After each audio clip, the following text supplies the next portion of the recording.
So Glenn, why is the chin up such an important lift to you? It's a beautiful lift because it's so simple in many ways, but it tells me a lot about a client's status and their needs because of the simplicity, we all should be able to pull ourselves up to the bar. But if you struggle to do that, it's going to be for a few different reasons. One of them can simply be to body composition. And so if you're unable to do that, it says maybe we need to diet, knock off some body fat, and you magically get stronger. Second, it could be due to a lack of prioritization as well. And so if a client's been doing generic stuff or just sticking around that sort of same classic hypertrophy rep range, they're going to miss some ways to get stronger and just build their ability. And so those two factors really tell me where they're at. And then some people will actually have a solid chin up and they've built good amount of reps at body weight. But then with those people, for me, it's always let's take you to the next level and get you strong for load. And so kind of classifying where a client is at based off their chin up ability, whether they're strong reps, they're strong for load, or they can't do any, tells me a lot about where I need to take their programming and also their nutritional protocols as well. So that's why I love the lift. And it's also less complex than say, okay, do a heavy ass deadlift to start off or a heavy ass squat, because other factors like mobility, injuries can impact where you're at. Like for instance, like my squat and conventional deadlift aren't definitely where they're at before, but now I do other things due to injuries and managing and working around that. But I still have a pretty damn good chin up myself, despite being a smaller human. And so my relative strength is pretty good. But how I built the chin up was kind of like very much a journey, but how I build my clients' chin ups now is actually different. And I very much, from what I observe and hear, is I take a very different path to get to that first chin up and getting clients strong for reps than most. Right. So let's break that down. First of all, some like a quick list of mistakes would be nice, like that people make, Mm-hmm. and then how you would take someone that can't do a chin up, like they're wobbly, they're shaking, to get Yep. their first one, and then if we get there, we can talk about the other level of people that can do their body weight and how you kind of Mm-hmm. take them even further. Yeah, if you want to get your first jump, and let's just say you're pretty close, there's a few things I will do. Step one, stop trying to do chin-ups. Instead, start doing pull downs because you're still training the pull or vertical pull pattern. That can in turn allow you to build that vertical pulling strength, which can then in turn transfer across to your chin up potential. Because that's the quirky thing about chin ups. It gets harder the higher up you go. And so if you can't get one, it just changes what you can do. Of course, yes, you can do banded chin ups. It works fine. But again, it gives you a bit of a sort of a rocket launch on the bottom and then it drops off at the top. And so it's sort of a bit of a mismatch where you actually want the help. You can, of course, do things like eccentric, chin ups, and all that jazz. And I'd still sometimes use them, but my priority actually is to get really competent and strong on the pull down. But then the other tip is we want to lower the reps. Yeah, 10 to 12 reps. Of course, that's building that capability and training the key muscles involved. But we can also manipulate the tempo and work more that sort of 5, 6, 7, 8 rep range, more functional hypertrophy. So again, it transfers across. Likewise, third tip, prioritize it. Do it first in your training session before fatigue comes a key factor. Because if you want to get strong, you don't want fatigue impacting your training performance. Secondly, do it twice a week. Increase the frequency of it, accelerate your rates of progress by training it twice. And so if you do it 100 times a year versus 50, logic says one person will accelerate faster, especially if you do it first. So they're very much my sort of three things which build that base. But also, as I alluded to right at the start, diet. Because almost everybody's carrying too much body fat, which makes the chin up harder than it could be, because the chin up is like the ultimate relative strength lift, because you're pulling your strength relative to your body weight. And so that's why, to me, it tells me so much, because if it's, let's just say, I don't know, a female client who's 72, but they want to be 58, Of course, the chin-up's gonna be harder. You got 14 kilograms more weight on you than you kind of want, and so that's the benefit of attacking a chin-up during a dieting phase. Like I love that, and I do it all the time with clients because it gives us another number to focus on beyond the scale. We're focusing on a number in the gym, and then secondly, as you get smaller, you can get stronger, and so I really like focusing on the art of lifting and training beyond just I want to get smaller and I want to get better at this craft and I want to feel better and build a better life. Because yeah, I feel invigorated because I can pull heavy ass weights and do crap loads of chin-ups. And so it's quite empowering. It's for a female client, especially like it can be a very powerful goal. And so that's sort of, yeah, some big tips as to what I would focus on. Of course, there's many paths to the same outcome, but that's what I've been focusing on in the last few years and it works pretty well. So with this strategy, when do you find the right time to go from the lat pull down to the chin up bar? If you've taken them off, like, hey, let's stop trying to get the first chin up. You can't get it yet. Let's go to the lat pull down, drop some weight. When do you actually go from the low amount of reps on the lat pull down to the chin up bar? Yeah, good question. It depends on body fat, like body weight, body fat, how much lighter do they have to get? Because if the client is in a muscle building phase and they're gaining weight, or they're still quite a long way away from their goal, I know automatically it's going to be a lot harder than it should. Yeah, you could use something like the assisted pull-up machine, which gives it some support. If I was in-person coaching a client, like I actually really like supported chin-ups where you give them a bit of a nudge and a bit of a spot, but you do that in the opposite manner to the band where you actually give them a nudge towards the top. But yeah, like if you're, 100%, it's a brilliant strategy. But yeah, if say someone's getting close or maybe they can sort of grind out an ugly first rep, I might take 3 phases to build them to a stronger chin up before I actually attack it. And then I'll use some more specific, unique protocols to get them stronger for reps.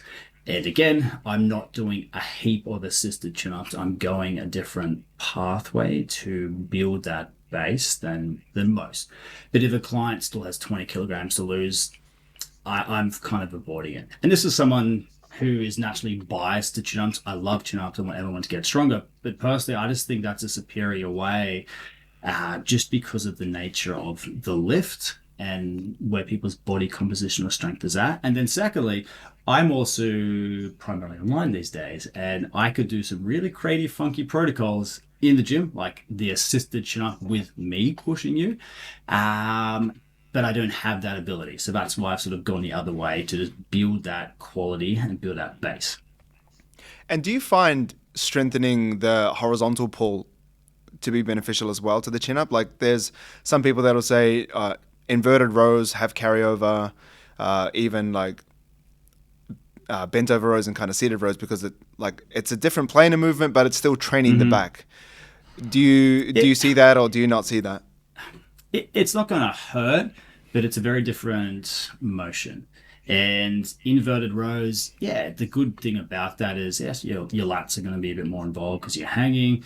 You have to maintain like postural stability. And that's a big thing about chin-ups as well. I did say it's more simple, but it's also deceptively technical because we want to move in as efficient sort of path as possible. And so for me, it's just, I'm really just wanting to go up and down. I'm not wanting to flop around. I hate when people have like their legs all bent and floppy and they're swinging around and stuff. Is like, we need to actually lock it down to move efficiently as possible, especially when fatigue kicks in and you start grinding. Because if you start going up and down in a sort of a squiggly line and swinging around, it's going to kick you out of the position you want to be, which makes it lift harder as well. And so that's the big thing. So I think those movements, those horizontal pulls are helpful, but they're way less specific than actually training the pull down. I would prefer to do this eccentric stuff with a chin-ups versus say do a horizontal row, just because of the specificity and the muscle groups trained and the motion trained, because it's still a skill and you're practicing that skill of pulling up and down versus horizontal. Yeah, gotcha. So if they can do one bodyweight chin up, or let's just say a few reps. What's your version of taking people to the next level, like adding weight? Do you have any secret Yep. tips or like the programming methods? I kind of want to get into that a bit later, but I Hmm. guess we're kind of there now. So Yeah, how do so you that's take the them thing. to the So, next level? yeah, exactly. So if you've got one or two, you can sort of punch it out, but you can sort of, they're still a bit sloppy and it's nowhere near strong enough where you're punching out eight. Again, we have another quirky dilemma because, of course, we could in theory add load, but you're not adding much load. And if you're just getting 2 reps, it's like, well, how do I progress? Because it's like doing almost like a 1 rep max and a squat, and that's all you're doing. So we want to be a bit funky and creative with it. And so again, that's the benefit of doing more specific pull down variations to complement the chin. And so that could be a B series, so a supportive lift after a chin up. It could be as the primary lift on another day to again further build that vertical pulling strength. But the other thing is tip one, rest longer, because rest is probably one of, if not the most powerful performance enhancers you can do in the gym. Stop resting 60 seconds, 90 seconds if you want to get strong, especially if you're training lower reps. So that's also why I love doing for upper body antagonist paired supersets, translation, push and pull. And that allows you to integrate more rest between your individual exercises without detracting from performance. Because if you do a chin up, and you rest 90 seconds, and you do a press, you rest 90 seconds, and then you go back to chins, you've had more rest before you're doing the pull-up pattern. Secondly, you can also manipulate rest intraset. And so you can use a special type of set called cluster sets, which is one of my favorite special strength methods, where let's pretend you want to do 5 total reps, but we break up the reps with pre-planned brief rest periods to unlock heavier load or more work output that would be normally possible if you did a classic set. So instead of doing 5 reps with whatever load, you might go 3, rest 30 seconds, 1, rest 30 seconds, 1, set done. 5 reps, done in a different way. So if you can only do 3 reps at body weight, cool.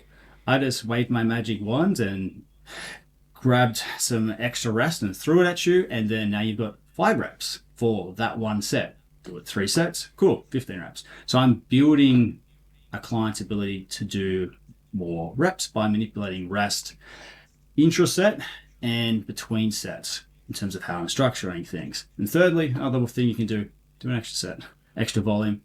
Everyone would probably say, oh yeah, just do a rest pause or something like that. Like a rest pause method, you might chuck it on the end of a set where essentially you do your first 3 sets, rest 30 seconds on the last set, then you do max reps.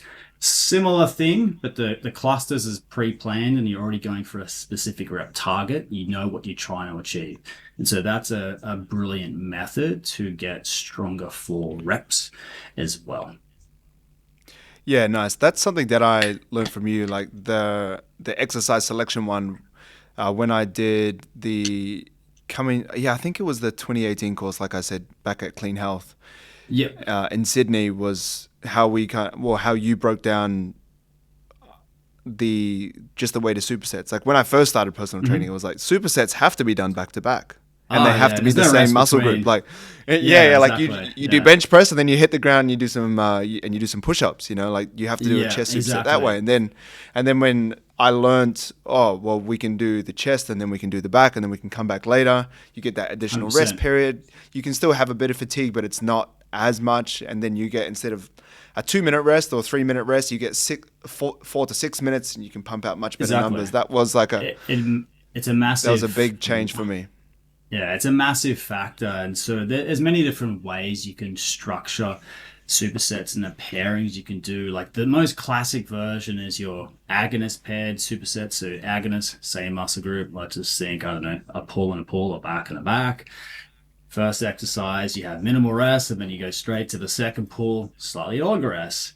But you can also do the same muscle supersets and alter the rest periods. You can do even rest periods. Rest 90 seconds, rest 90 seconds between the 2 exercises. You can go 30 seconds after the first one, 3 minutes after the second one. There's a lot of things you can do. You can do upper, lower supersets. You can, in theory, do, I don't know, a push and a pull, lower, sort of upper push and lower pull. Like you got a lot of options, but my bread and butter and favorite programming method or structure is antagonist paired supersets, so opposing muscle groups.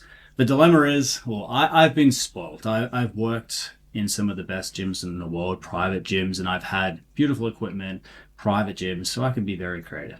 But the reality is most people don't have that luxury, and so think of your generic sort of chain sort of gyms, and so I have to very much sort of simplify, maybe dumb down my programming. But thankfully, there's always usually a chin-up bar that's hanging out there just calling your name, and so that's a great option for you to still do a superset in a busy gym. Versus say doing, I don't know, a high bar back squat with a leg curl or something like that, or two machines. You don't want to be that guy or girl unless the gym's quiet. That's also why I love training at like deserted times at the gyms, because no one's there, because I can be more creative and do what I want. But yeah, again, and I think that's has that luxury.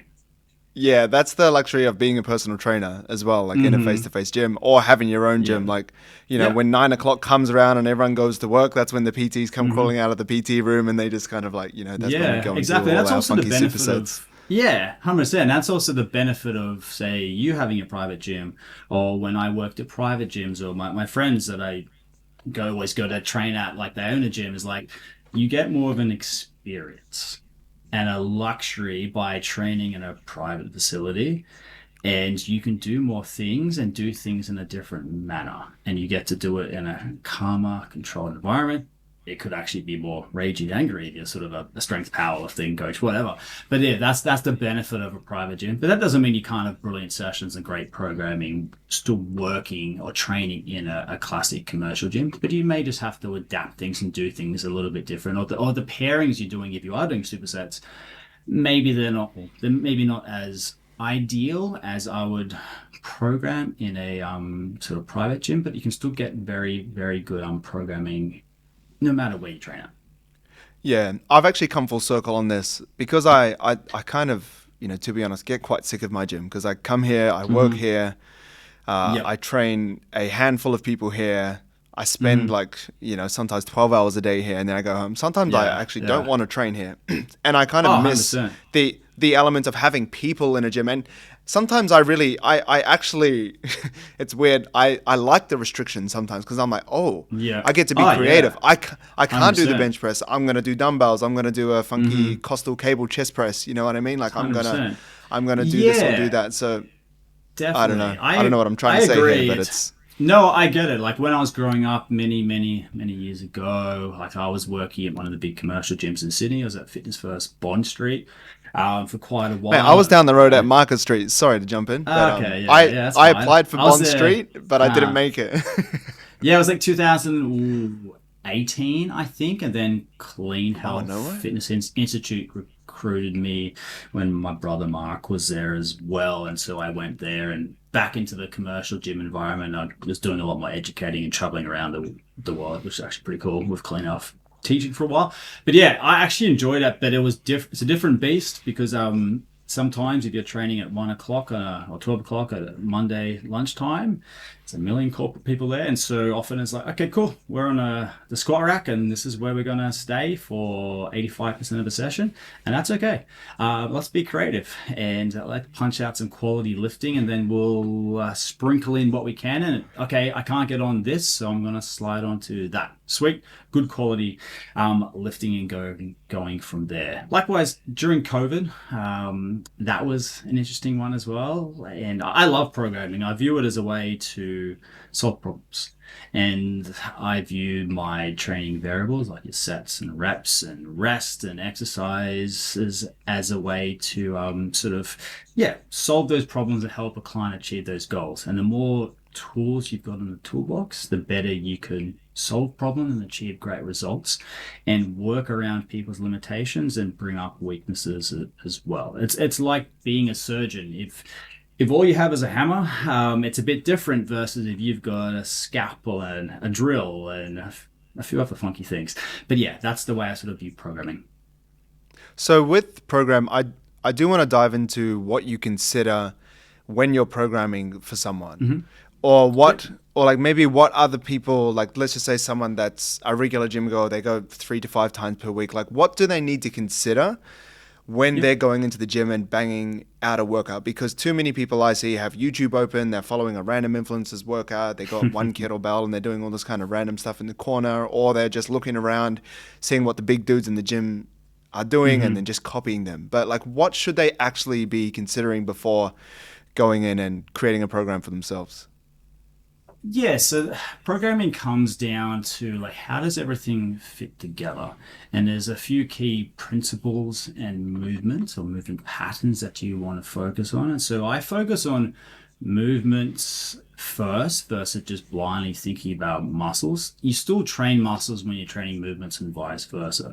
But when I'm thinking about creating a program or someone's thinking about what do I want to do, your main movements you want to train within an entire program is obviously going to be a squat, a hip hinge, so think deadlift, a push, and a pull. They're sort of like your big four, and obviously you can push and pull as an upper body at various angles. But then we also have our unilateral movements, think lunge and step.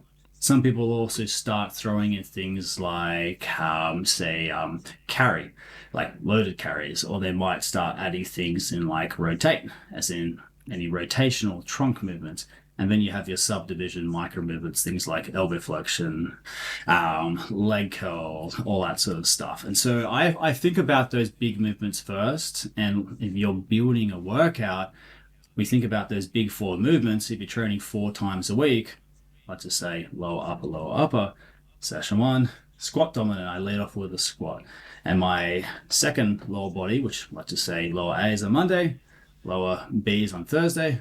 My second one will complement my first leg session. So I'm going to do some sort of hip hinge movement as my lower B primary lift. And so I've got the two main movements punched out, and then I'll start building the sessions where they sort of relate to each other, and I'm essentially matching patterns and movements and muscle groups to form a complete workout and a complete program. Because what I do is my primary lift, so my A series, say like my squat dominant movement on Monday or lower body A, that impacts what I do next, my B series or my supportive or accessory lifts, because I don't want to do the same thing. I want to challenge muscles in different ways and at varied lengths, and I want to train different movements.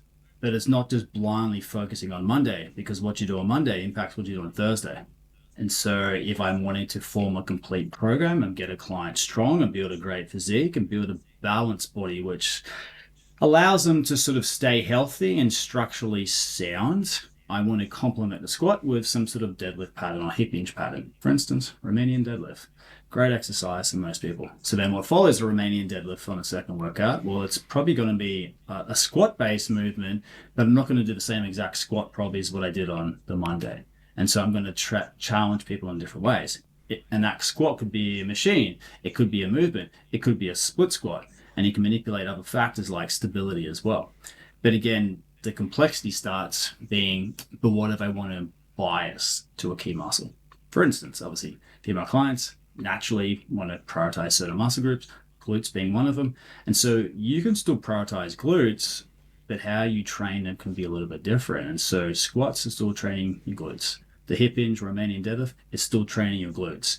They're just being challenged more when they're stretched. But if you want to bias more to glutes, you can slide up any hip thrust movement, for instance, as your secondary lift. So maybe I don't do a squat as my second lift after my lower B day.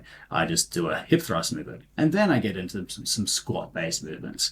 Likewise, on the other day on lower A, I could do a back extension or something along those lines and slide it up. And so that's how way you can play with things, because exercise order is a massive factor as well. And so if you want to better build a muscle, if you want to get stronger in a movement, prioritize it, do it earlier.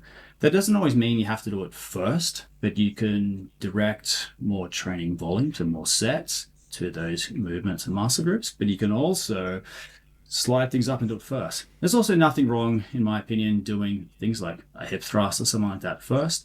But if I'm running a 5-day-a-week program for a female client, lower C, Saturday morning, cool, here's your hip thrust, let's go. And so that actually works really nicely because you're training sort of your big movements, getting you're building that skill of lifting. You're improving in multiple ways, but then I'm still giving clients things they enjoy.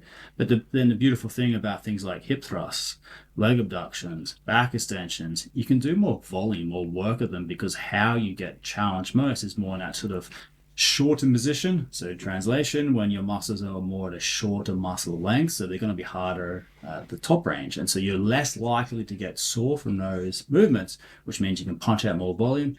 And often you're going to feel these muscles more versus, say, a more stretched, longer length sort of muscle or movement, say like a squat or something like that. And I've learned from experience that sometimes people just want to feel like they're doing something, and so a bit of spicy, a bit of birdiness can be a good thing. And so that's the big thing of programming. It's not always about what's optimal. It's also about what's ideal, and that can shift over time. And so you also want to balance, like if your goal is X, Y, and Z, you can't just always just give a client what they want, because sometimes the reality is you also have to do what they need. So it's balancing needs versus wants, but you can't just do what they need because it becomes boring and less enjoyable. So you're trying to delicately balance the needs and wants scenario and shift things over time. And sometimes doing something that's a little less optimal can be the most ideal thing to do, because we want clients to enjoy training and to keep coming back.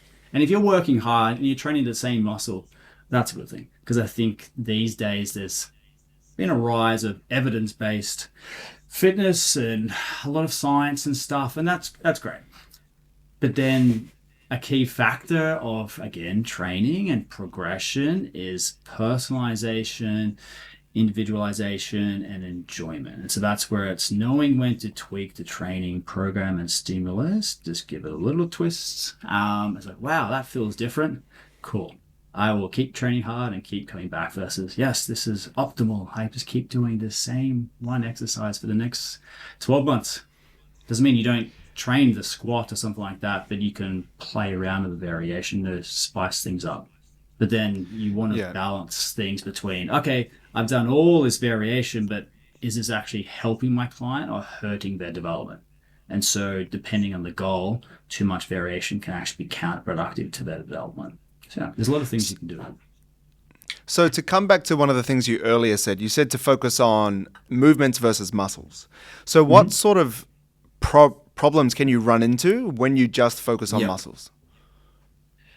Yeah. Because that is what most people do. Sorry to jump in. Like people just like, it's chest day. It's back day. It's arm day. It's leg day. This is what I'm doing. I'm just going to go squat, leg press, leg extension, leg curl, calf, and then I'm out of here. Like, but those are just muscles. It's a slightly different way of thinking. And so most people come to me looking to achieve an epic sort of body recomposition or physique transformation. Some people care more about getting stronger in training performance than others. But even if you're hypothetically a bikini athlete, I'm still thinking, okay, how am I going to build these muscles by training certain movements or movement patterns, squat, lunge, hip hinge, thrust, all that sort of jazz.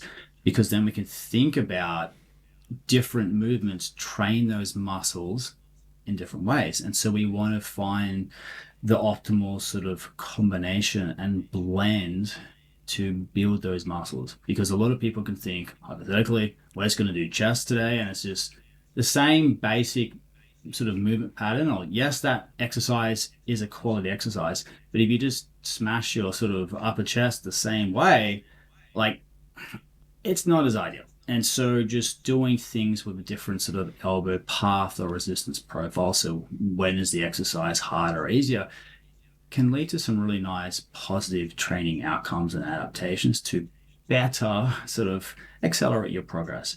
But also when you're thinking about movements, not just purely muscles, it's also, well, if I'm training this muscle, I'm doing a certain movement which puts me into a certain position. That may be optimal for growth, but if that's all I do, will that help me stay healthy in the long run? And I know a lot of really good lifters and really good physiques who move like shit. And they get injured or they lifted really hard. And this was me when I was younger. Lifted really hard. But I didn't know what I now do. And so that's where it's like, yes, you can still be a bodybuilder, hypothetically, and be training a chest dominant day or push dominant day. But if you're aware that you're doing, okay, I'm doing lots of internally rotated movements at the shoulder. Okay, cool. So how can I complement that by doing some more external rotation to keep my shoulder joints and my elbows and everything structurally sound? Because it's hard to grow when you're injured. And I know that from experience when I had a lot of injuries when I was younger. And so I had to become a smarter, more intelligent lifter and smarter coach. And that's actually become a very beneficial thing in hindsight, because it allows me to solve funky problems and work with some more complex clients, but also work with some very advanced clients, because if you're more precise with your programming, you can attack certain muscle fibers and divisions of those muscles. Because if you're training, I don't know, a fitness pro and they need to bring up their rear delts specifically, you want to be able to program their ideal exercises to challenge those muscle fibers in certain ways.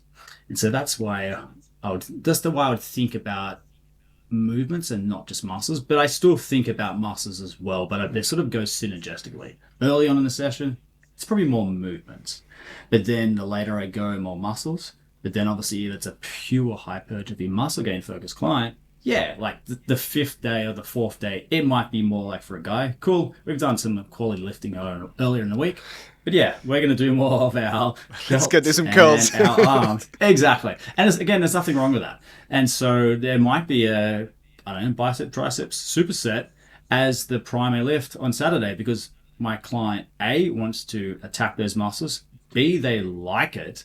And yeah, that's the key thing. And there's nothing wrong with that. But if you're already sort of eaten, it's like dinner. If you've eaten your vegetables, yeah, maybe you can squeeze in a bit of dessert. And also how you finish a training session can leave a lasting impression upon your feelings towards that workout. And so it's recency bias, and we don't want to just crush people all the time and them have to think that they have to crush their soul and do triple drop sets and def sprints on the sled every session to achieve progress. It's like, no, we need progress, not perfection, and we need to nail the fundamentals. And if you squeeze in, I don't know, let's say some booty band crab walks at the end because your client likes them, nothing wrong with that. You're still training glutes. Is that the best glute exercise I'd pick to build lateral glutes? No. But is it a bad exercise? No. But if they like it, cool. Sweet. So that's sort of that finishing on a positive experience after they've already put in some of the work they need as well. You touched on triple drop sets, and I wanted to talk about intensity techniques and actually how to use them correctly, because like you were saying, a lot of people, and I've seen it too in the gym, they'll just be training arms, or they'll be doing lateral raises, and then they'll have 3 pairs of dumbbells beside them. They'll just do a triple drop set until their arms don't move anymore, but they don't actually know why they're doing it. They're not actually doing it to make progress or for any reason stated that you might say. They're just doing it because that's what the hardcore bros do. So what, like, I guess there's a few questions in here. Like, what are intensity techniques, and like some examples that you may use, and like why do you use them? Yeah, so there's a million different sort of special methods or intensity techniques you can use. The most classic common ones would be your drop sets, where you literally decrease the load to extend the working set is what you're actually doing.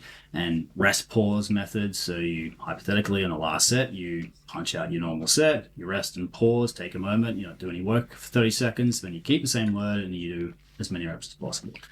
Both exercises are a way to do more total work, which aids overload, which is a way that you can stress your body to force it to adapt to that training stimulus. So then your body then has to grow from that stimulus. But the reality is there's no real difference, or there's a subtle one, but essentially you're doing an extra set, or you're doing a few extra reps, which is a little bit different, but not that different from just doing an extra set. So instead of doing 3 sets, you've done, so let's just say if you wanted to add more volume and you're trying to grow.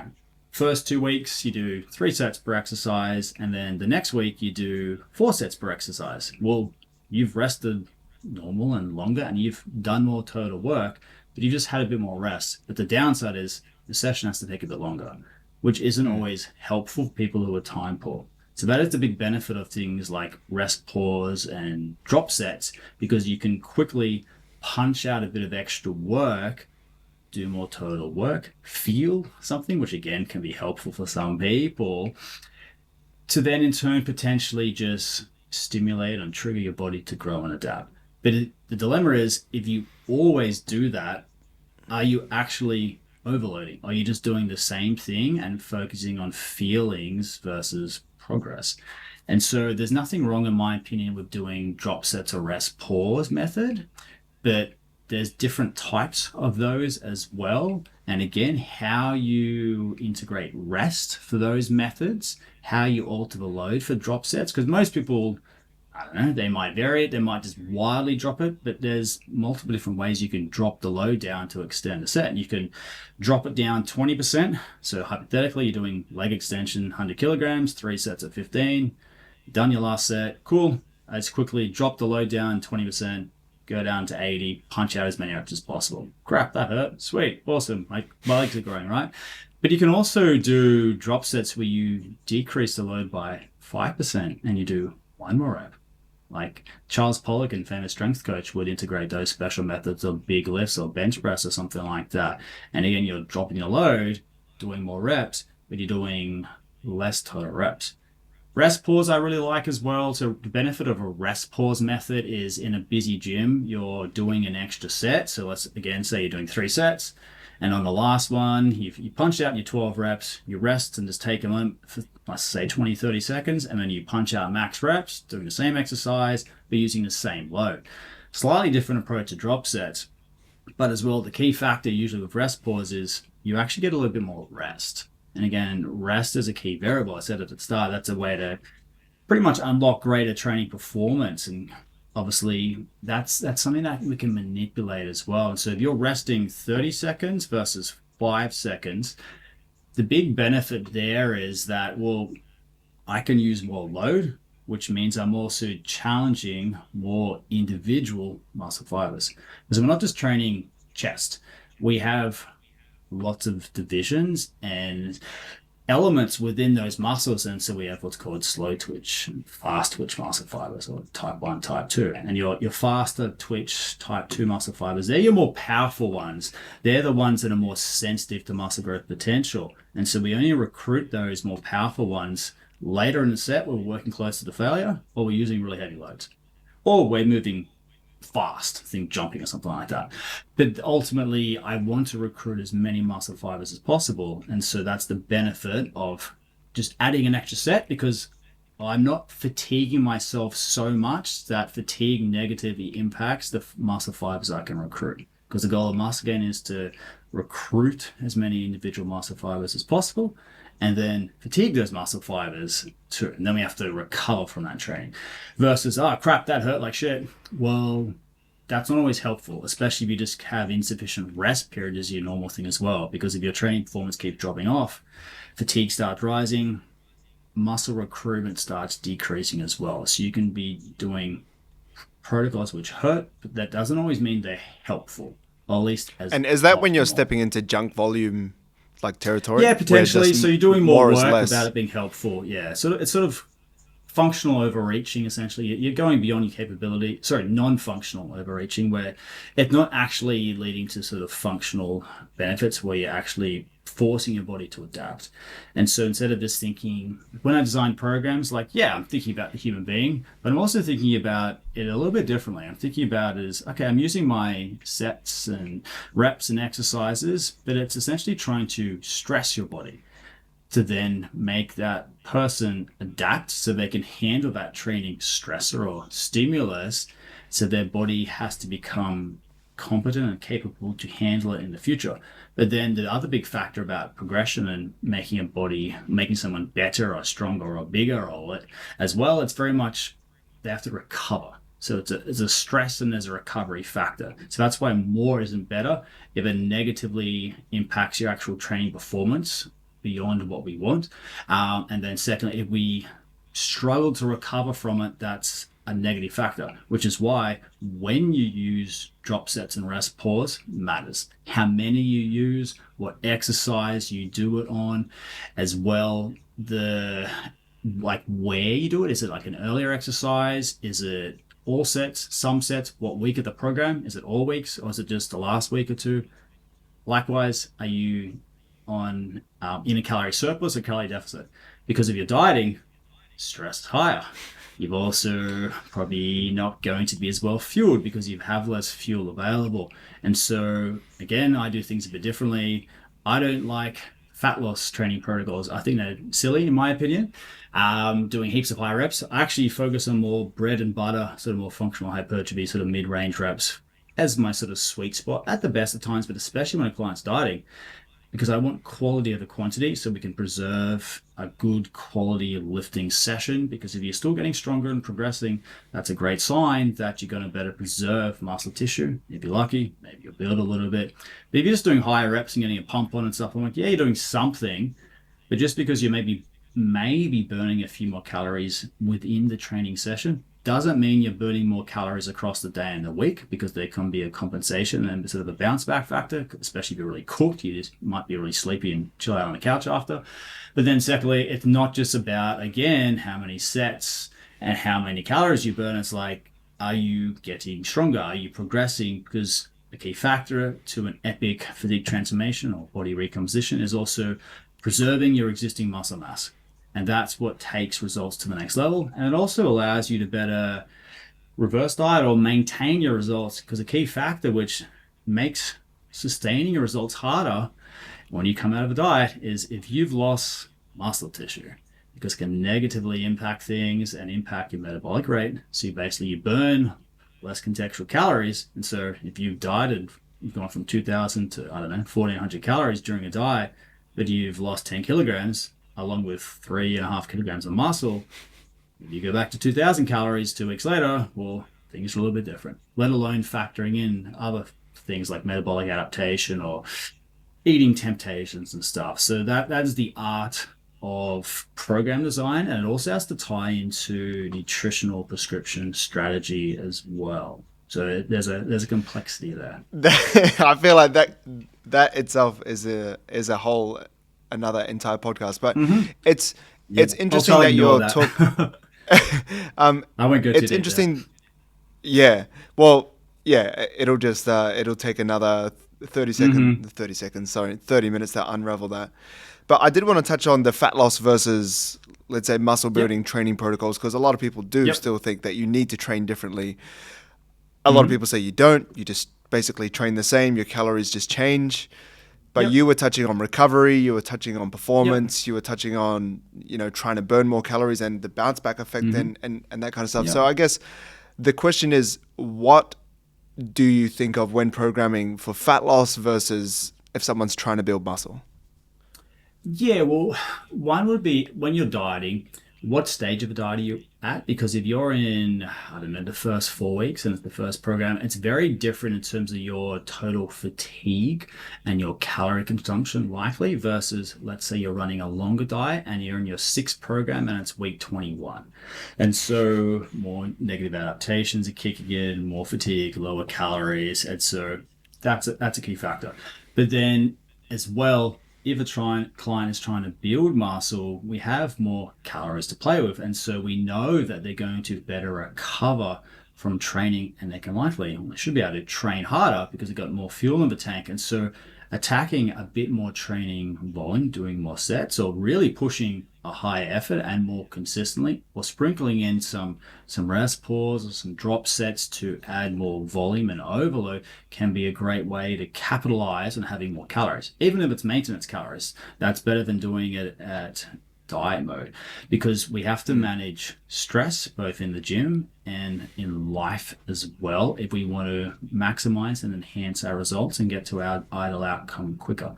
And so for me, more volume, more training, more sets makes more sense as your norm when attacking growth versus dieting. But you don't always have to stay forever high, because if you just keep adding 4 sets or 25% volume to every workout, what are you going to be doing in 6 years' time? It's 3-hour sessions. And so that's where there's the benefit of changing the training stimulus, where you can go through like growth phases, but 2 or 3 phases could be dedicated to volume progression. You're trying to overload more by volume, do more sets, even rep overload. I actually love rep overload, adding increasing more reps at the same load. I think it's a phenomenal option, especially for smaller muscle groups. But then you can essentially pivot and still focus on growth, but you attack progression via load progression and intensity methods. So intensity progression. And so I think I'm trying to get stronger in that, I don't know, 6 to 8 rep range, or 8 to 10, and it's just increasing the load. And you can still progress and grow by doing that. But a key factor is like building and establishing a great base. And that for me is essential for clients. And that's both nutritionally, lifestyle wise, but also in the gym. And that's why over the last few years, I've drastically changed how much work I prescribe clients. Even the course I created and was teaching program design students of mine a couple of years ago, like I do things differently there. I do less supersets, I do less volume, because I'm first actually prioritizing increased effort and building a quality base. And then I'll think about adding volume, because I've learned from experience that most people, something they're not working hard. It's just often people can be more consistent, execute things to a greater degree, and just raising the floor is how I like to describe it. As we're trying to just improve the average quality of the session. And if you do that, progression is easier. And there's also nothing wrong with dipping back down to this maintenance calories, maintenance volume, because the amount of work you need to do to maintain is vastly different to what you need to grow or to get just stronger and take your ability to the next level. And so you can be pushing a lot of training volume and drop sets and sets and that sort of stuff, but like that's fatiguing. It also hurts if you do it properly, but we don't always have to have disgustingly horrible protocols. But if you want to grow, we still want it to be hard enough. And so that's why my bread and butter for a lot of clients is, more sort of functional hypertrophy, sort of muscle growth, which can lead to functional strength adaptations and things in multiple ways. And so that's why I love that sort of 6 to 8 rep range for a lot of exercises, because it's heavy enough without it being too crazy complex or too taxing in some ways in your joints and whatnot. And we can do big quality lifts, and we can focus on a little micro progression. So we're focusing on seeing numbers going up, which is motivating in itself.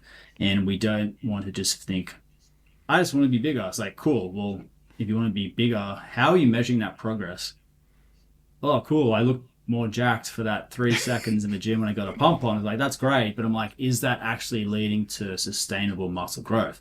Not really. So that's where we have to break it down and think, well, what are the micro things we need to do on a daily basis in every set and every sort of workout to set us up for optimal growth? And so that's where sleep, stress management, recovery, all that stuff matters. But what your norm is your norm. And so if you want to change your body, you have to go beyond those capabilities to force your body to adapt. But if you're just constantly going smash, smash, smash, that's your norm. And so that is the dilemma. And so more isn't always better. Better is better. So quality over quantity is what I'm always preaching.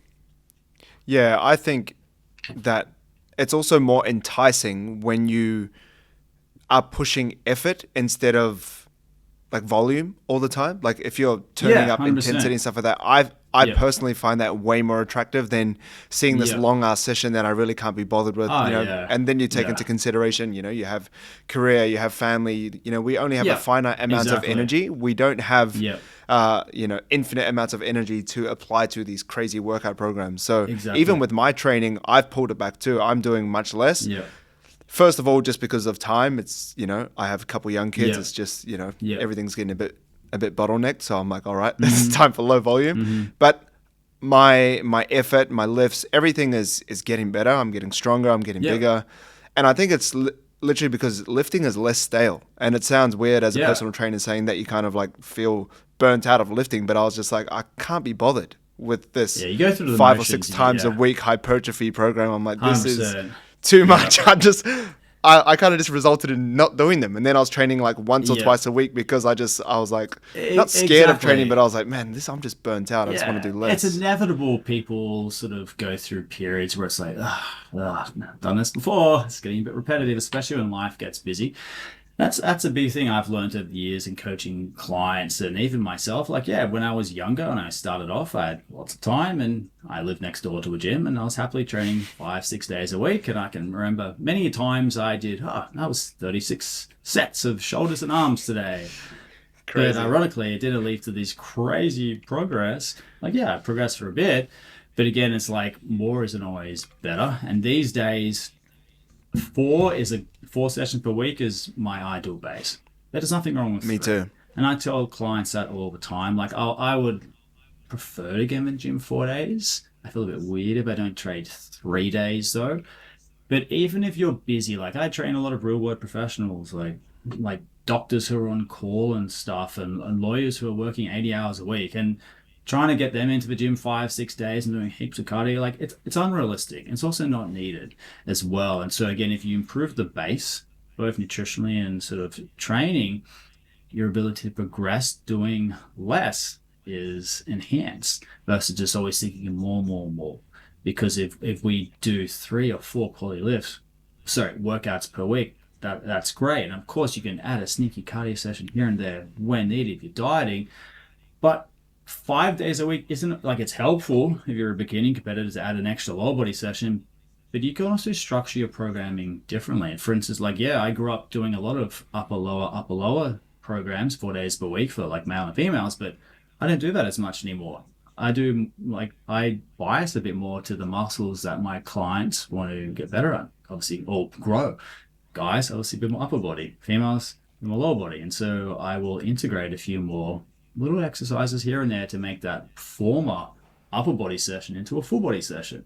And so clients prefer that and allows them to prioritize the muscles and movements they want to get better at, whilst freeing them up to live a better life and still get really good results, but out of the gym.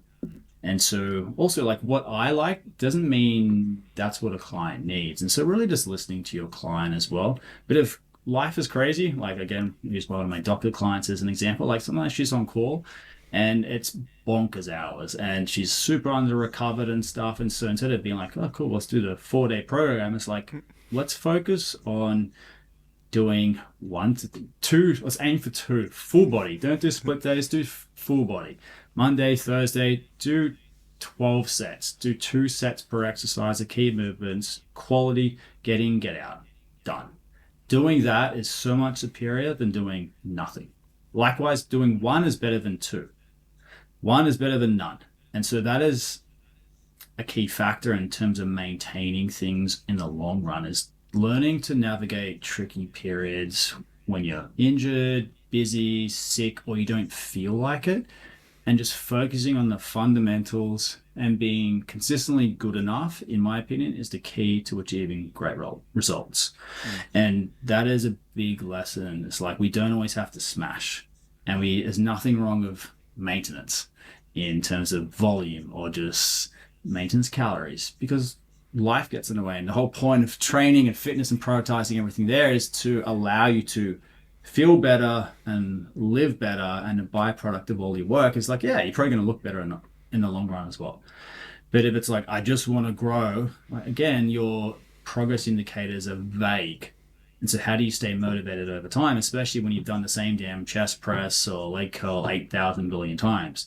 And that's the power of program design, because I can wave a little wand and use smoke and mirrors to change that training stimulus. So it's like, oh, this is a little bit different. I programmed Brock a leg curl as his primary lift, not his accessory lift, and I made him do it 1 leg versus 2 legs. Ooh, that's different. New challenge.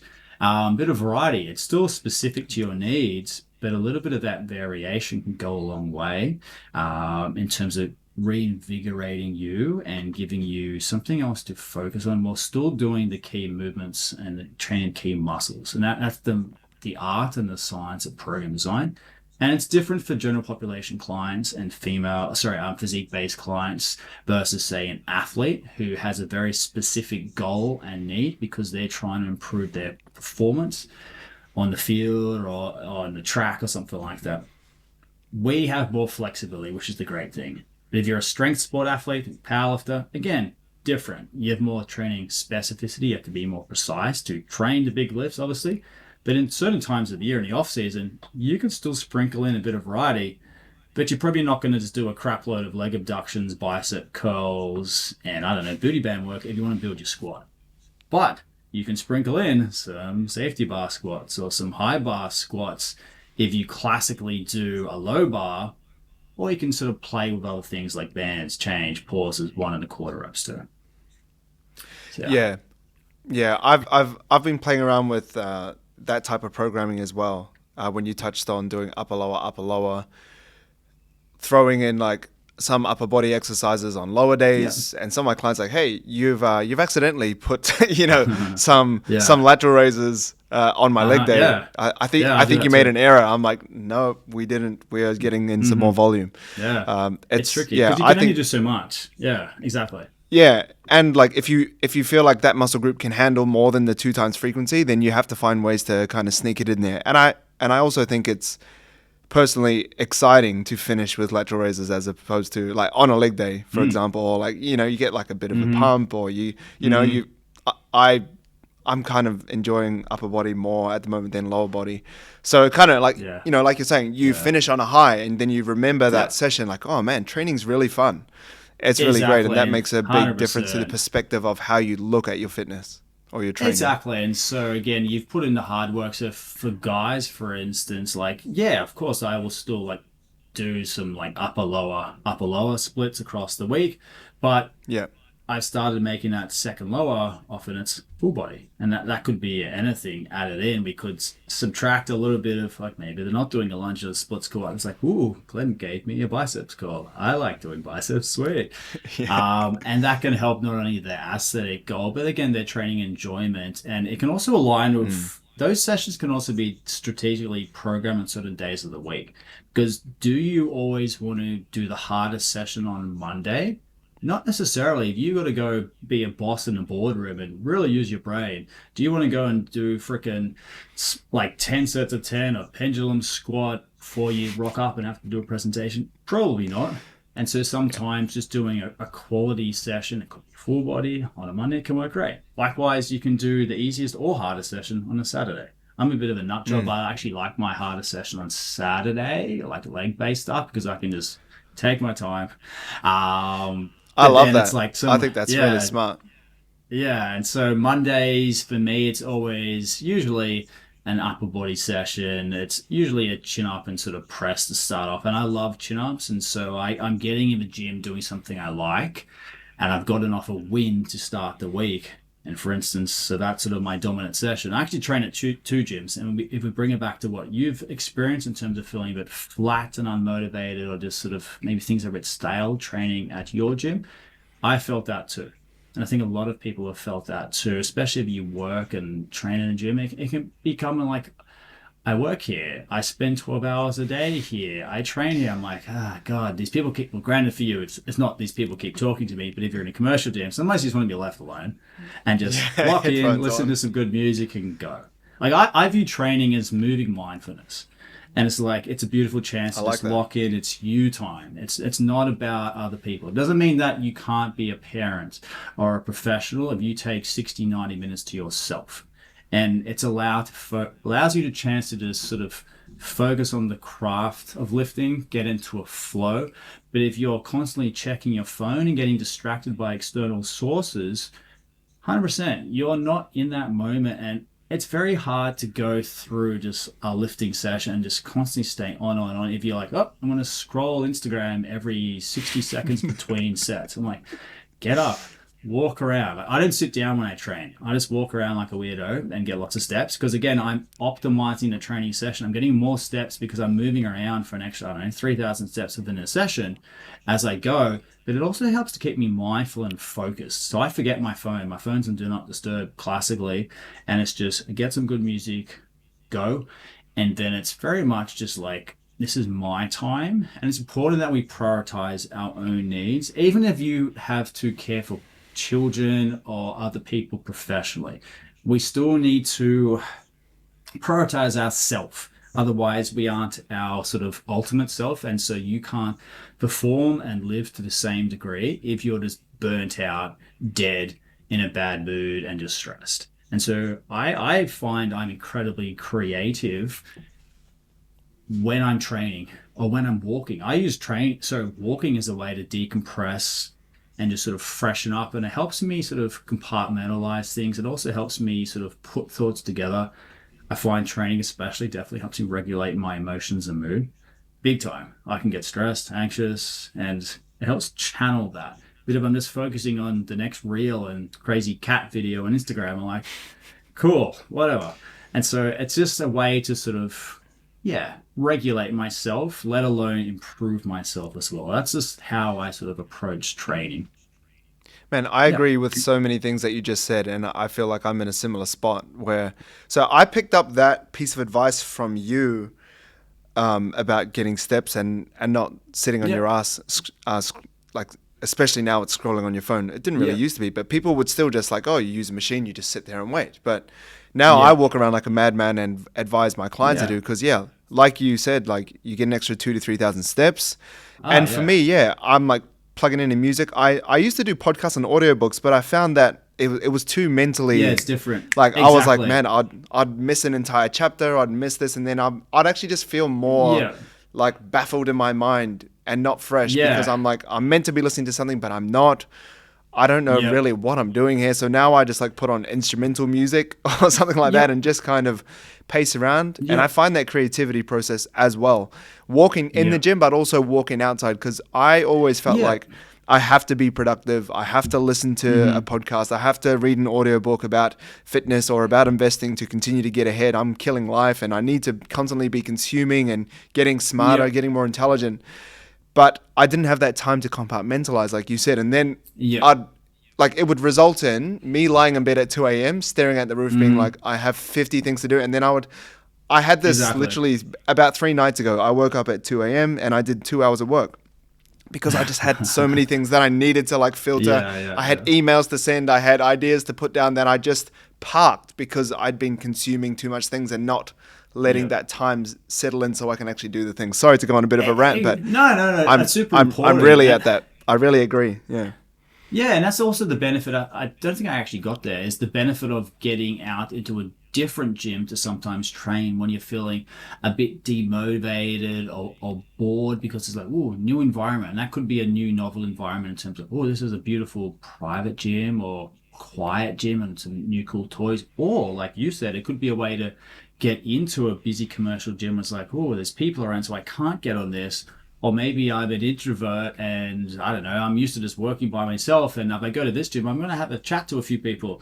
And for me, like that could actually be a really good thing because I'm like building in human interaction or I'm building in problem solving or real world interaction and connection.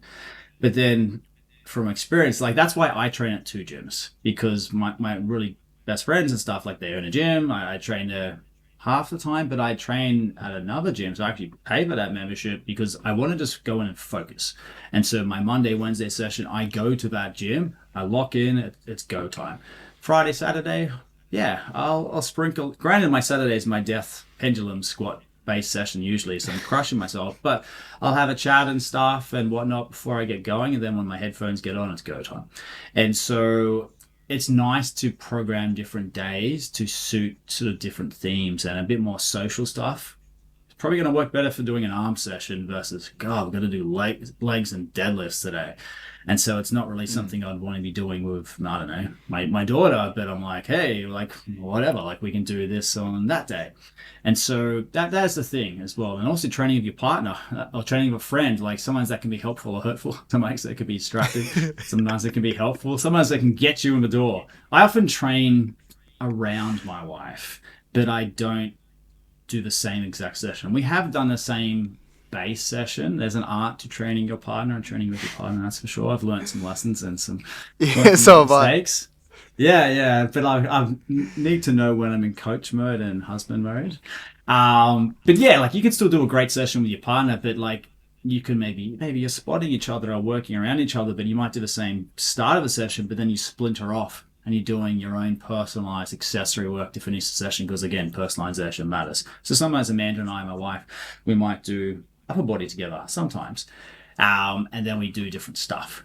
But my goal is obviously different to her. But if you build a sufficient strength base, like there's no reason why female lifters and male lifters can't train together, but naturally they'll have some natural preferences, let alone unique sort of needs as well. So yeah, Yeah. training in different gyms can be helpful, but then you have to factor in budget, time, proximity, all that sort of stuff too. Yeah, exactly. And coming back to what you were saying around like training on different days and things like that, I've actually been playing around with this, but I take Mondays off now. I Yeah, I used used to do to, that recently I too. used It's to, a nice option. yeah, Yeah. yeah.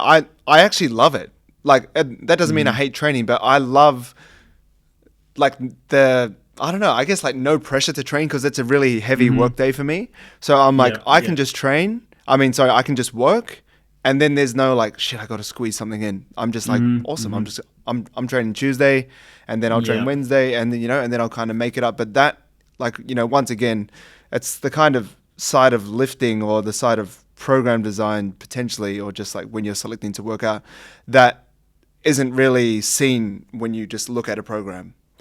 But Exactly. it's the And feeling that yeah, I get with having Mondays off. I'm like, this is beautiful. It feels fresh. exactly. And yeah, and because if your busiest work day is a Monday and like you're already under the pump and time for, which is especially challenging, of course, if you're a parent as well. Like, there's nothing wrong with starting your week on Tuesday or Sunday when you maybe have more time. Like, I've Yeah. trained on Sunday a little bit more the last years than I have a lot more previously than I have previously. Sorry. But again, you can start or finish your week whenever. And you also don't have to do a crazy long session to start your week. You can use something called microdosing, where you do little mini micro sessions and you distribute more training volume to other parts of the week. For instance, if Monday's crazy busy, cool, don't train Monday. Tuesday, it's pretty busy. Okay, cool, go and do 12 quality sets, get in, get out, get out. Let's go. Thursday, Saturday, longer sessions. I might do 22 sets. Bang, more volume, quality sessions a bit longer because I have more time. And so you can distribute training volume wherever you want. You can use different training frequencies. Again, that's the art and science of training program creation because, like, yes, you can do lots of things, but there's many paths to the same outcome. And that's the great thing about training and just realizing that. And the more tools you've got in your toolbox, the more flexibility you've got. And that's the benefit of one-to-one coaching, is because you might have a client that's used to doing this, and it's a lot of sort of like square peg round hole scenarios because they presume they have to do X, Y, and Z exercise at whatever time on whatever day, and just like, no, we don't have to do it like that. You can do whatever the frickin' hell you want whenever you want within reason. If you nail the fundamentals, you train the key movements and muscle groups, and you train hard, but we can do it whenever. And we can sprinkle in some key variations so you better position yourself for success. And so, yeah, the not training on Monday is a sneaky, powerful option for some people as well, for sure. Especially because, as well, when's the gym at the busiest? Monday. Yeah, Usually. I love weekend So that's trainings for that exact reason. Like 100%. people drop off, and you can superset. Usually, you can superset, especially Sundays, but occasional Saturday, depending on when you train. And Yeah. I'm kind of in the Saturday Sunday training because that's when my daughter sleeps. So put her down for a Yeah. nap, and then like phew, I'm out. Got like an hour and a half to kind of smash it. 100%. Yeah, exactly. Busy parents, real world professionals. Like, I think that's the challenge of a lot of sort of fitness people who, I don't know, say they're 29 and they live in a gym, or that's all they know and do, and gym is life, chicken, broccoli, and rice, and podcasts about fitness is all I do. I'm like, well, that's not a real human being. Sometimes shit hits the fan, and yes, we all have 24 hours in a day, but our sort of responsibilities and ability to manipulate those 24 hours as desired can be very different. And it can be very different at different points in your life. So you have to be realistic with the client there. And again, what is ideal for the client versus what I think is optimal for me, according to my natural needs and biases as a coach. And so it's very much positioning a client for success where they can sort of progress, but it works with their lifestyle. But again, you still have to train hard and do the essentials and have your lifestyle and nutrition support it. But if we build that base, it makes life a lot easier as well versus like, okay, like, yes, let's give a client 90 minutes of legs on a Monday when they're super stressed and now they have to like, add more stress to their plate on a Monday. Like, well, it's not always needed. Like sometimes pulling back and doing, I don't know, 2 or 3 sessions a week for a few weeks is totally fine. Like again, you're not going to just shrink and go backwards, but if you stop training for 3 months because life is too crazy, you fall off the wagon, very different story. And so that's the big thing. It's just cruising sometimes. Yeah, I think that's a big one, is like avoiding that burnout. And it's hard to say because you can't really see a burnout. But as a coach, I'm getting more. I feel like I have more of my finger on the pulse, and you probably have it after all your coaching and training experience. You're like, this person's on the brink of they're going to burn out really soon. And like, you know, for example, I have a couple of clients, you know, online and one face-to-face that have that on-call doctor lifestyle. Yeah, it's and hard, it's crazy. It's absolutely crazy. I was not aware of it until I started dealing with their lifestyle. And I was like, man, I can't even believe you're getting into the gym once. You know what I mean? But yeah, it's impressive. You know, like I had to say, hey, like we're not doing this amount of times per week.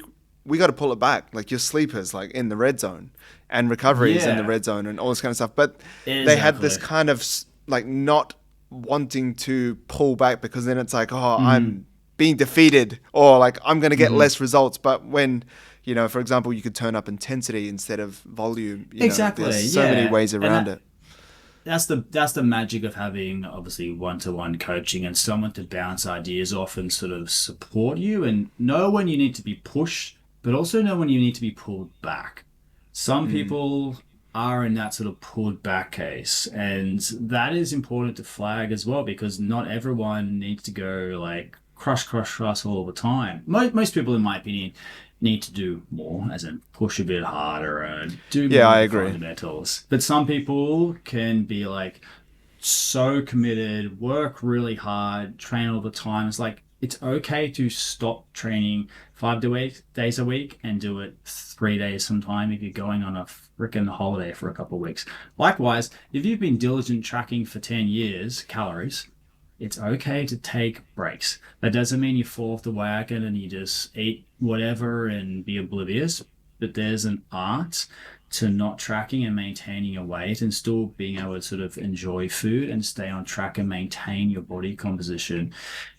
But that's the power of tracking calories, because it's an educational tool. But the best lessons often learned when you stop tracking calories, or you partially track calories and you sort of learn to live beyond MyFitnessPal and stuff. That doesn't mean I'm saying everyone should stop tracking, but it's like, it's a tool, knowing when to sort of pull back and just enjoy food mindfully, but then think, oh, how can I pivot? Like, I'm on holiday. Cool, I want to enjoy things. Cool, let's do that. But we also want to minimize body fat acquisition in the process. Like, the holidays are coming up. Sweet, how are we going to navigate that? So there's a lot of strategies that you can employ in nutrition and lifestyle as well, because again, health and fitness is meant to enhance our life, not control it, like prioritizing or destroy it. Yeah, exactly. And sadly, we see a lot of that, and people can have flawed expectations and assumptions as to what they need to do to progress and what they need to to maintain. Like, you don't have to suffer to achieve epic results, but you will have to push hard and be consistent. But that doesn't mean you have to crush yourself every set.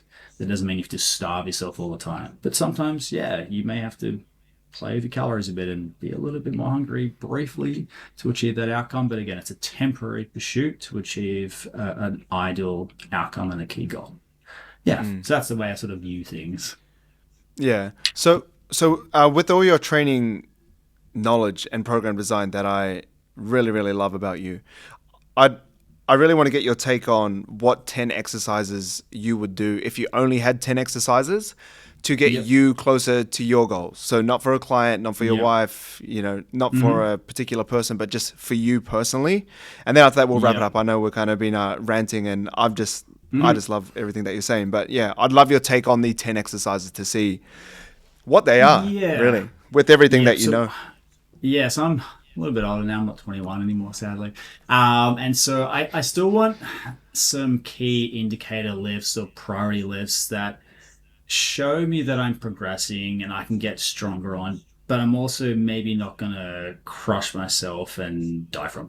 And I also, you said longevity and dealing with things over time. So I'm thinking, okay, what am I going to be doing when I'm 60? So that's a bit different to what I am now. So that's the other factor. So I'm thinking some compound lifts with some supportive accessory lifts to build a more complete program. And obviously I'm limited here.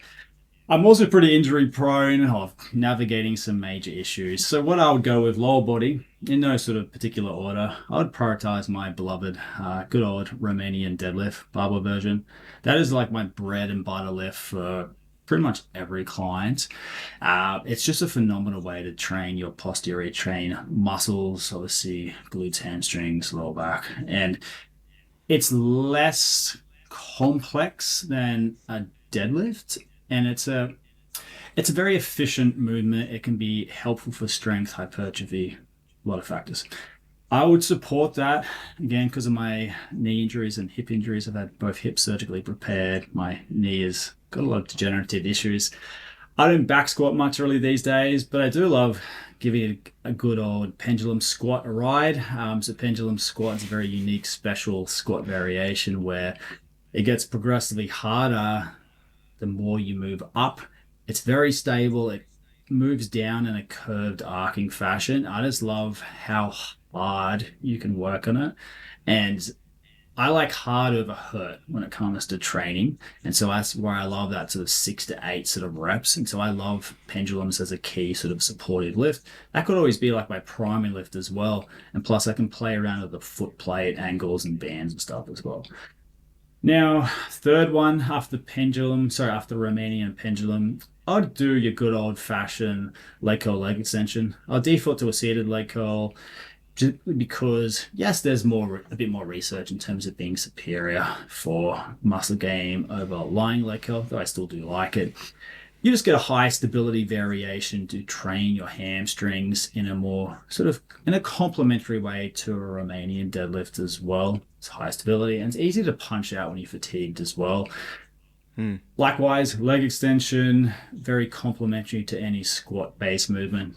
Gonna be a nice way to challenge your quads at a different length. Again, it's stable. You can work hard. You can punch things out quickly, but it's also really a great exercise for training your rectus femoris quad. So that's the one that crosses the hip. So that isn't very well trained, the rec fem, rectus femoris, during the squat pattern. So that's why leg extensions are so good. Plus, again, I love that you can work really hard at it. Fifth one, a lot of choice here. There's a million things I could do. I will go for a posterior chain bias and I'll do a back extension 45 degrees because I'm going to get glutes, lower back has to stabilize. Also great for hamstrings because your legs are straight as you move down. And again, it challenges you in a different way to a Romanian deadlift and a leg curl. And I have a priority to posterior chain movements versus the anterior side. I like a bit more bias there for anyone from general population to physique clients to athletic population, just because like glutes, hamstrings, integral for athletic performance, healthy functional strength and aging. So that's what I'd probably go to. If I was female, yeah, I would probably go hip thrust. I'm not. Questions? Happy with those? I actually just want to jump into the 45-degree back extension because one thing that I did and learned from you was the prisoner setup. So where your hands are behind your head, and actually holding a weight behind your head. I feel like that's such a superior way to go about it. That's how I do it. That's how I usually coach clients to do it. And like you actually get way more from less weight too. Like because if you're holding all these 20, if you're holding these big 25 kilo plates, like I have to probably hold like 2 or 3 of them, or this huge 50 kilo dumbbell at the bottom, and you're holding it here, and you're doing all these reps. But like I put 10 kilos behind my head or 5, and I'm not lasting very long. Like I think it's a much more efficient way, and I feel like 100%. We need to stand up for the like prisoner style 45-degree back extension. Yeah, so hands behind the head. You distribute more of your body mass further away, so as you move, the resistance is increased because it's further away from that sort of pivot rotation point. And so it's a nice way to change the exercise stimulus and give you a different sort of challenge. Obviously, there's a bit of postural stability as well, but it's shockingly hard with far less load. And it's a good example if you're trying to build muscle. More load doesn't always equal more muscle, simply because it's about challenging muscles for range of motion. And yeah, you're not training your ego, you're training your muscles. And so cheating and stuff, cheat reps and stuff, yeah, sometimes it can help, but you don't want those to default. So back extensions for normal exercise. Again, technically, theoretically a bit more simple, though it's also deceptively harder to execute than most people realize because the glutes should really be driving the motion. It's really a hip extension. People call it back extension. It's not really what it is. But yeah, I love that. It's a great exercise, and I think it's something that pretty much everyone should be doing in their program very regularly for the rest of their life. Yeah, I So agree. they're probably All right, so my personal big five for lower body. yeah, Upper so moving on upper body, body. yeah, I love a chin up. It's where I go to when I am lost and feeling demotivated. I want to test myself simply because like I'm not a big human being, but my relative strength is pretty good. It's something that allows me to really sort of lock in and channel my energies. It provides me direction and it helps get me in the gym. And that's the hardest part of training often is just getting there. But if I know that today, okay, cool, I'm going to be trying to hit a heavy triple and I'm excited about that because I've been progressing and I want to see what I can get. Or if I'm trying to get a 1 rep max, awesome. It helps get me there. And then once you're there, sweet. It's easy to keep going for me. And so for me, chin up, close, semi supinated grips of the palms facing upwards. It would be what I would default to. Again, like with the lower body, I love training all your posterior muscles, so both upper and lower. So I'm going to bias my upper body exercises to more back and pulling. So I've got a chin up, got a close semi-supinated grip. I'll also pick a seated row. I'll go a mid-width and I'll go, let's say, a neutral grip, mid-width. So now I'm training a different elbow path, a different pull motion. So I'm horizontal versus vertical. And I'm also at a different position to the elbow. So I'm going to train the elbow flexors a bit differently. Two nice exercises, brilliant. And then I've got a choice. I'm going to do another back exercise. I do a lot of things like I do a lot of unilateral cable variation and pulls and face pulls and rear I've seen your Instagram. I've seen your Instagram lately doing all sorts of angles and I love that stances, stuff. pulling and all the different. Yeah, Yeah, I love building exercises and using the close cables to doing sort of more supported one arm rows at different pull angles. Using those close cables because you have so much flexibility to create things, and when you use the cables in one arm, your starting position is a bit more across your body. So key muscles like your rear delta be more stretched to start position because you're moving across further versus say doing a fixed straight bar for that same pull. I'll do something a bit different though. I'm going to do another pull down. I'm going to go a lean away, pull down apart. And so essentially think leaning back about 30 to 45 degrees makes it more of an upper back sort of hybrid motion. You're holding that posture, and then I'm going to do a pull down apart. So essentially I'm going to use two handles, not one. Let's pretend I've got the dual handle option, and I'm pulling apart. So I can train my body with two instruments versus one. So I have to be a bit more structurally sound, potentially minimize some imbalances there. And by changing the pull angle. Yeah. Sorry, is that two handles? Are they two individual handles? Yeah, so think dual handles. So you're pulling handles, down and out. Correct. Yes, pull down, apart, pull down, out. Depends what you want to call it. I do rows. I do them pull down. So I just think instead of doing think you're doing a pronated wide pull down, but instead of using the one long bar, we have the option to use two handles, and the two hands can work more independently.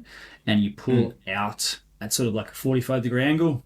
I'd probably use more like a semi-pronated grip. So now again, I'm using a third different grip type. Train the elbow flex differently. And I'm doing a lean away. So I'm actually leaning back about 30, 45 degrees. So I'm got that stability from the pull down machine, but I'm playing with the pull direction. So I'm training my back and my rear delts as well in a different way. Other ones, again, I would love to be bench pressing with a barbell, but I've had a million injuries. And so I don't really barbell press anymore, but I still love pressing with dumbbells, and so I'll go a good old dumbbell flat incline press for chest, and then I'll sprinkle in another press. I'll do a dumbbell 45-degree incline press, a bit more shoulders, a bit more upper chest as well. I know I'm leaving some arms and shoulders off the table, but whatever. I Yeah. like compound lifts. I like big stuff where I can sort of push a bit harder. You're still getting some indirect work as well. So that's how I prioritize things for myself, which is also going to allow me to age well too. Yeah. Well, it's surprising that it's 50-50 split upper and lower too, because most men won't have that split. And I think even personally, No, I'd probably fall guilty of I'd probably go more a 60-40 split, 60 I think upper, there's nothing 40 wrong with lower. that. I just love Romanian deadlifts so much as well, and so I'm gonna get a bit of sort They of are great. upper body involved. Obviously, it's more isometrical; you're holding that position, but I actually love training legs personally, and Yeah. so I just like that sort of balance sort of element. Of course, if I had a bit more, like if I have a normal program, I definitely do more exercises as my default to upper body. There's so much complexity, obviously, with back training and different angles and pulls you can do as well. And obviously, arms, let alone rotator cuff, let alone shoulders. But if I'm just purely thinking about what's the most bang for buck exercises to build a balanced body that I can actually progress on and enjoy things, feel strong, live a better life, but also be functionally strong for the rest of my life, but still build an impressive physique, that's what I'll default to.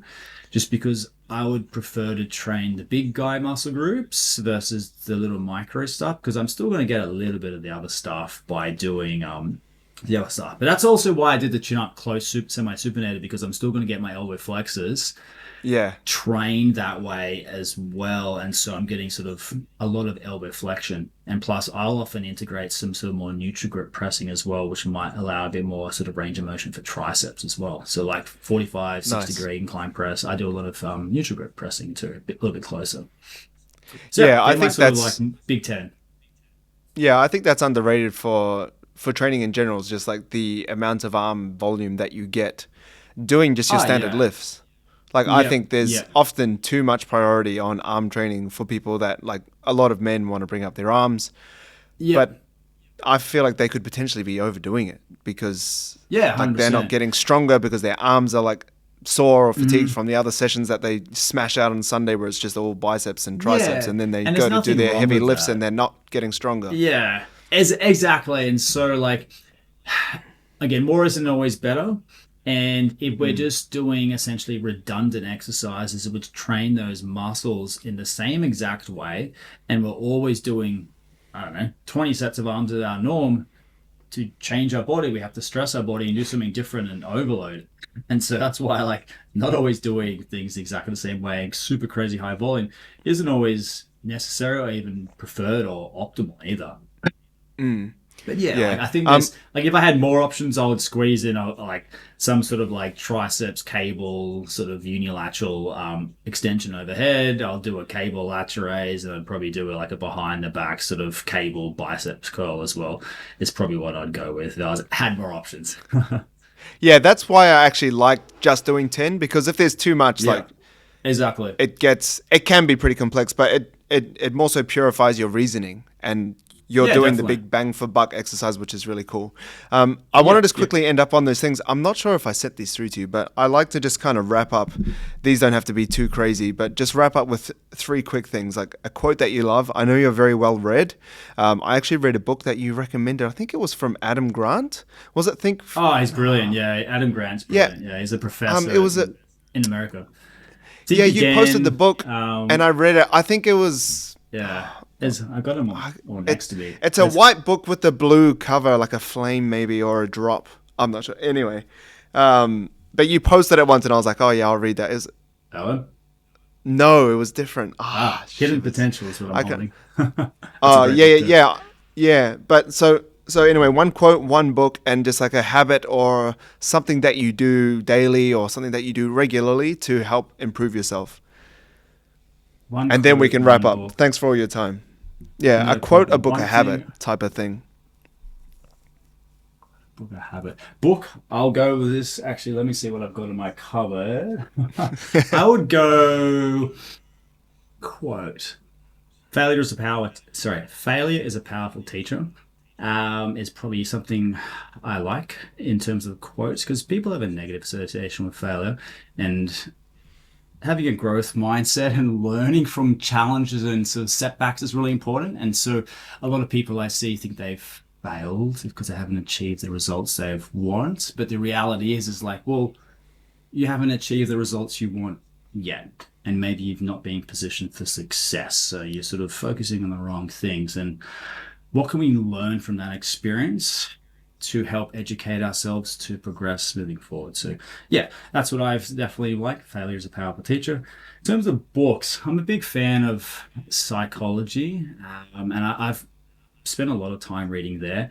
And so we already talked about that. So Adam Grant is a great author. He's a professor in America that I like. One of the ones next to me, it's called Hidden Potential.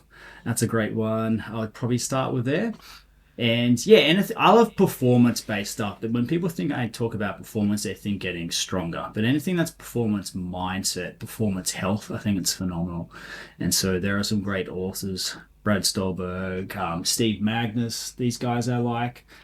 There's some great books as well, but that's what I'd go with. And the third question was, refresh my brain, daily thing I do. Like a habit. Yeah, like something that you do daily, or like a habit that you do that helps you to keep sharp, that helps you to be better. Walking. Very simple. Walking, I try to integrate ideally 1 to 2 little walks per day, even if it means I've done 2 times 15 minutes, or even if it's 1 times 10 minutes. I always try to do that every day. It's like, for me, like that, and not starting my day on my phone for the first 30, 60 minutes is something I do just to sort of start my day off well and just be sort of very mindful. And the walking for me is just a very powerful way to decompress, reboot, manage my emotions. And yeah, sometimes I'll just call my parents when I walk. Sometimes it might be to listen to music. Often when I start the day, I walk and focus on breath work. And I just do a little bit of breathing because I can get a bit anxious at the start of the day. When I walk in the afternoon, I might walk for listening to a podcast, or I might listen to some good music. But for me, like, walking isn't really first and foremost about fat loss. It's more about health as well. And if anything, I view more walking as a way to sort of preserve a calorie deficit versus just blindly creating, because you're going to have to do a lot of steps to create a calorie deficit purely via steps. So yeah, walking's my magic secret sauce for sure. Awesome. Glen, well, thank you so much, mate. Like I was saying when I was DMing you, you're such a wealth of knowledge that I have looked up to, have followed, have learned from. It's been so great to, have your content online. And I really appreciate, yourself in the industry and everything that you stand for, and, obviously the great results you get, the great teachings that you have. Where can people find out more about you, or if they're looking to get coached, where can they go to? What's the best place to find you? Yeah, best way to find me would be through Instagram, and my account is at coach __ Carroll, Carroll. So yeah, Coach Carroll is where you can find me. You can message me there, or you can go to my website, teamatlas.com.au. So yeah, that's what I do. Yeah, I only coach 1-to-1 these days because I'm very focused, and I like to go deep with clients. So that's sort of what I do. I like to give a client my full attention, get mega results, and be very, very hands-on and personalized. And yeah, I do mentoring with other coaches as well, which I really enjoy. So I do private mentoring too. So if you want to chat with me, Instagram's probably where to start. Awesome, Glen. Thanks so much for coming on, man. Appreciate it. Awesome. Thanks, Brock.